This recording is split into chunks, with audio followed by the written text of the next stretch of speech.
தனுஷோட ஸ்டாண்டர்டுக்கு அவர் சினிமாவில் ஆந்திராவிலேயோ மலையாளத்திலேயோ பிரபல நடிகைகளை தேடிக்கிட்டு இருக்காரு. முதல்ல ஒரு நடிகை என்னைய படுக்க கூப்பிடுறாரு அப்படின்னா இது ஒரு மீ டூ கேஸ். என்னைய ஒருத்தன் கூப்பிட்டுட்டான், என்னைய அவன் கூப்பிட்டான், ரோட்டில் இருந்து ஒருத்தி கத்துனான்னா அவளை என்ன நினைப்பாங்க? முதல்ல இப்படி என்னை படுக்க கூப்பிட்டாருன்னு சொன்னாலே அடுத்தாப்ப எந்த சீரியல்லையும் அந்த நடிகை கூட மாட்டான். அது தெரியுமா? இதோட மானியாவுடைய இல்லைன்னு இது கதை கண்ணையா எனக்கு புரியலை. நாங்கள் அட்ஜஸ்ட்மெண்ட்டு கேட்போம், கேட்கலாம் விட்டுரு. நடிக்க வராத உன்னை யார் நடிக்க வரன்னு அவனை சிவப்பு கும்பலம் வச்சு விரிக்கிறாங்க. வெள்ளித்திரை மேல இருக்க ஆர்வம் இப்படிலாம் சொன்னா நமக்கு வெள்ளித்திரையில இப்படி ஒரு லூசு தனமா பேசினா அவங்களுக்கு வாய்ப்பு கிடைக்காது. எவன் சொன்னா இது? மெரிபா பன்னீர் soda, I trust Meriba. King TV நேயர்களுக்கு வணக்கம். இன்றைய சிறப்பு நிகழ்ச்சியில் நம்முடன் இணைந்திருக்கிறார் திரைப்பட நடிகர் மற்றும் யூடியூபர் பைல்வான் ரங்கநாதன் அவர்கள். வணக்கம் சார். என்னை வாழ வைத்துக் கொண்டிருக்கும் யூடியூப் சேனல் நேயர்களுக்கு நன்றியும் வணக்கம். சினிமா துறையில ஒரு குடும்ப பிரச்சனை அப்படின்னு எடுத்துக்கிட்டாவே தனுஷ் இல்லாம இருக்காது. தனுஷ் அவர்கள் பேரை சொல்லாமலே இந்த குடும்ப பிரச்சனை முடிவடைவானா அதுவுமே இல்லைன்னு சொல்லலாம். சரி, அவர் தான் நல்லா இருக்காரான்னு பார்த்தா அவர் குடும்பத்திலையும் விவாகரத்துன்ற ஒரு பஞ்சாயத்து போயிட்டு தான் சார் இருக்கு. யார் திரை உலகம் சார்ந்த டிவோர்ஸ்க்கு அப்ளை பண்ணாலும் தனுஷ் தான்ப்பா காரணம் அப்படின்னு நிறைய பேர் சொல்லிக்கிட்டு இருக்காங்க. இப்போ ஒரு நடிகை அவங்களோட படத்துல நடிக்க வைக்கணும், தனுஷோட படத்துல நடிக்க வைக்கணும், அதுக்கு நீங்க வந்து படுக்கணும் அப்படின்னு மேனேஜர் கூப்பிடுறாருன்னு சொல்றாங்க சார். இந்த விஷயத்தை எப்படி பாக்குறீங்க? யார் இந்த நடிகை? மான்யா ஆனந்த் சார். அவங்க வந்து கேள்விப்பட்டதே இல்லையே. சீரியல் ஆக்ட்ரஸா இருக்காங்க சார். ஏங்க, தனுஷோட ஸ்டாண்டர்டுக்கு அவர் சினிமாவில் ஆந்திராவிலேயோ மலையாளத்திலேயோ பிரபல நடிகைகளை தேடிக்கிட்டு இருக்கார். அவர் அவங்களோட தான் நடிப்பார். சின்னத்திர நடிகைக்கு அவர் எப்படி சான்ஸ் கொடுக்குறாரு? இதுவே முதல்ல பொய் தகவல். இப்போது தனுஷுடைய புகழுக்கு எதிராக நிறைய பேர் சதி பண்ணிக்கிட்டு இருக்காங்க. அதில் ஒரு சதியாக தான் நான் இதை பார்க்குறேன். முதல்ல ஒரு நடிகை என்னைய படுக்க கூப்பிடுறாரு அப்படின்னா இது ஒரு மீ டூ கேஸ். நேராக கமிஷன் ஆஃபீஸில் போய் கம்ப்ளைண்ட் கொடு, அதுக்கான ஆதாரத்தை கொடு. இல்லையா நேராக நடிகர் சங்கத்தில் நடிகர் சங்கத்தில் போய் கம்ப்ளைண்ட் கொடு. இந்த ரெண்டு இடத்துலையும் விசாரிப்பாங்க. அதை விட்டுட்டு நீ ஒரு பப்ளிசிட்டிக்காக, வெறும் கேவலம் சீப் பப்ளிசிட்டிக்காக அந்த நடிகை சொல்லியிருக்காருங்கிறது தான் என்னுடைய குற்றச்சாட்டு. இந்த பிரச்சனைக்கு விளம்பரம் தேடுறது மட்டும்தான் ஒரு முக்கிய நோக்கமா சார்? ஆமாம், வேற என்ன? பெரிய நடிகரை நீ படுக்க கூப்பிட்டாரு, பெரிய நடிகரை நீ படுக்க கூப்பிட்டாருன்ட்டு ஒரு ஒரு குதூகலமாக நம்ம ஆம்பளைங்க காலரை தூக்கி விட்டுக்கிற மாதிரி அது ஏதோ அப்படி செய்யுதுன்னு தான் நான் நினைக்கிறேன். ஏன்னா தனுஷ் வந்து அப்படி சீப்பான ஆள் அல்ல. ஆனால் சீப்பான பப்ளிசிட்டிக்காக அந்த குறிப்பிட்ட நடிகை அப்படி பேசிக்கிட்டு இருக்காரு. நான் தான் சொன்னேன், இதை ஏன் நீ மைக்கு முன்னால் சொல்கிற? உண்மையிலே உனக்கு தனுஷ் தண்டிக்கப்பட வேண்டியதுன்னு சொன்னால் நீ செய்ய வேண்டிய ரெண்டு, ஒன்று கமிஷன் ஆஃபீஸுக்கு போ, இல்லை நடிகர் சங்கத்துக்கு போ. அதை விட்டுட்டு எதுக்கு நீயே அப்படி சொல்லிகிட்டு இருக்க? முதல்ல இப்படி என்னை படுக்க கூப்பிட்டாருன்னு சொன்னாலே அடுத்தாப்ப எந்த சீரியல்லையும் அந்த நடிகை கூட மாட்டான். அது தெரியுமா? ஒரு லூசு புல் இருக்குது, நாளைக்கு நாமளும் ஏதாவது கால்சி கொடுத்தோம்னா நம்மளையும் இப்படி தான் அசிங்கப்படுத்துவான்னு சொல்லிட்டு கூப்பிட மாட்டாங்க. இதோட மானியாவுடைய கெரியர் க்ளோஸ் எழுதி வச்சிங்க. ஏன்னா என்னால் நிறைய பேர் அப்படி சொல்ல முடியும். அதாவது நடிகைகள் இந்த மாதிரி சொல்ல ஆரம்பித்தாங்கன்னா எந்த வாய்ப்பும் அந்த நடிகைக்கு கிடைக்காது. ஏன்னா தயாரிப்பாளர்களும் சரி, இயக்குநர்களும் சரி, நடிகர்களும் சரி, அந்த மாதிரி நடிகையை ஓரங்கட்டிடுவாங்க. இப்போ அதுதான் நடக்க போகுது. என்ன பர்பஸுக்காக இப்படி சொல்லுது? இல்லைன்னு இது கதை கண்ணையா எனக்கு புரியலை. சினிமாவில் அட்ஜஸ்ட்மெண்ட் என்பது எல்லோரும் கேட்கக்கூடியதான். நான் சொல்லலை, தயாரிப்பாளர் சங்கத்தில் உள்ளவரே சொல்கிறாரு. ஒரு தயாரிப்பாளர் சங்கம்னு ஒருத்தர் சமயத்தில் பேசினார். ஏமா நீங்கள் பாட்டுக்கு நாங்கள் காசு கொடுக்குறோம், நாங்கள் அட்ஜஸ்ட்மெண்ட்டு கேட்போம், கேட்கலாம் விட்டுரு. நடிக்க வராத உன்னை யார் நடிக்க வரன்னு அவனை சிவப்பு கும்பலம் வச்சு விரிக்கிறாங்க. அதெல்லாம் கிடையவே கிடையாது அப்படின்னு சொன்னாரா இல்லையா? இப்போது சினிமாவில் தமிழ் பெண்கள் ஏன் நடிக்க வர்றதில்லை? இந்த மாதிரியான காரணம் தான். அதனால தான் பாம்பேலேருந்து கூப்பிடுறாங்க, தெலுங்கானாவிலேருந்து கூப்பிட்றாங்க, ஆந்திராவிலேருந்து கூப்பிட்றாங்க, மலையாளத்துலேருந்து கூப்பிட்றாங்க.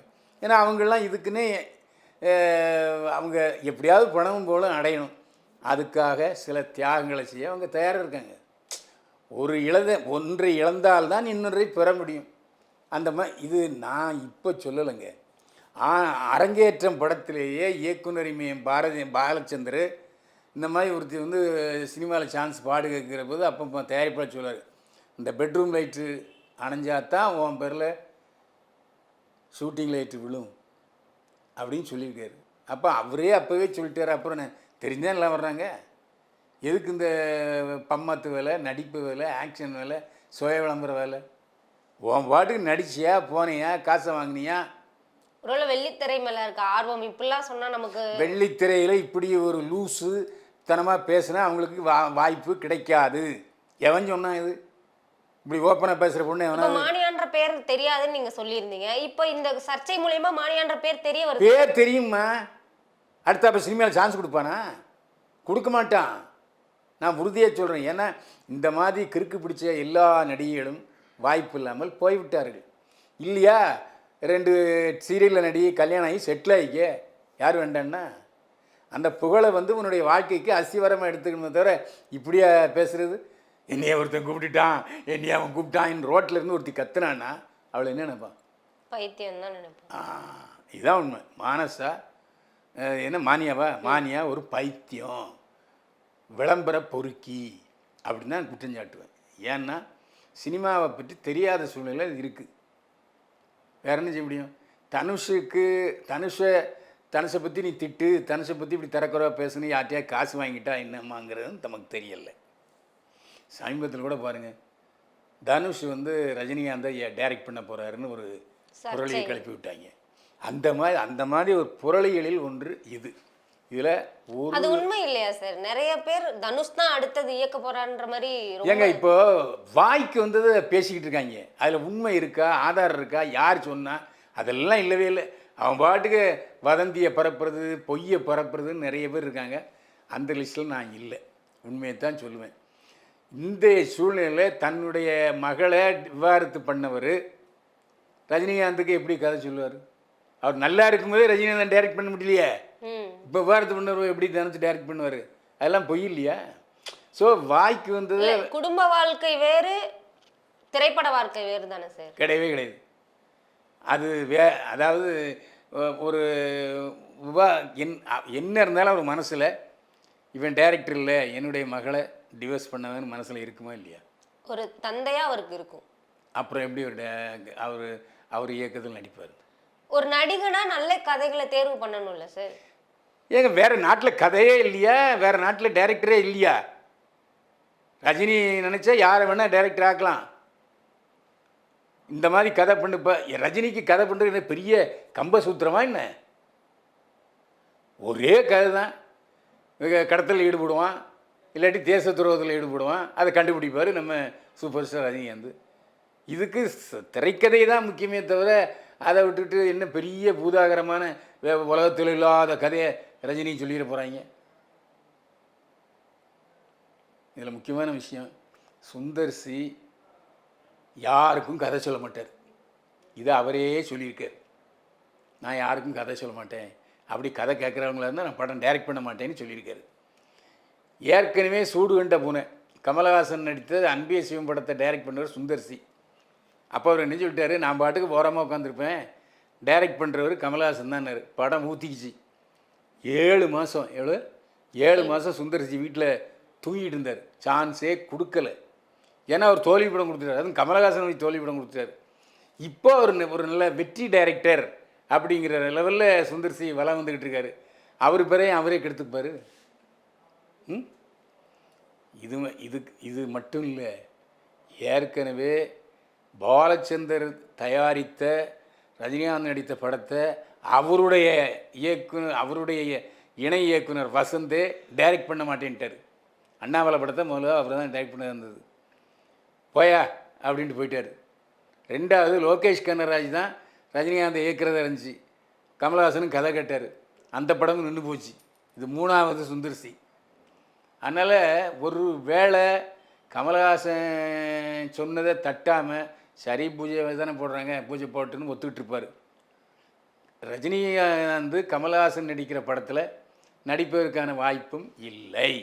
அந்த படத்தை தயாரிக்கிறவர் அறிவிக்கப்பட்டவர் மாண்பு உதயநிதி ஸ்டாலினுடைய மகன் இன்பநிதி. அவர் தான் இப்போது ரெட் ஜெயண்ட்டுக்கு எம்டி. என்ன அப்போது ரெட் ஜெயண்ட்டுக்கு ஒரு ஷேர் போகும், கமலஹாசனுக்கு ஒரு ஷேர் போகும். அதுக்கு டைரெக்டாக ரெட் ஜெயண்ட் மூவிஸ்லாம் நடிச்சிட்டு போகிறார் ரஜினிகாந்த். இப்போ அப்படி தானே ரெட் ஜெயண்ட்டுக்கும் சன் பிக்சர்ஸுக்கும் டேட் கொடுத்துக்கிட்டு இருக்காரு ரஜினிகாந்த். அப்போது அவர் டைரெக்டாக தனக்கு வருமானம் வர்றதை பார்ப்பாரா, கமலஹாசனுக்கு ஒரு வருமானம் கொடுப்பாரா?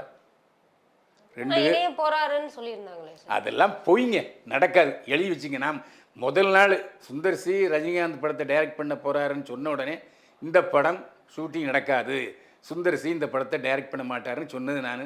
அது நடந்துச்சு. இந்த தகவலை பொறுத்த வரைக்கும் தனுஷை பிடிக்காதவர்கள், தனுஷின் எதிரிகள் பரப்பிய வதந்தி.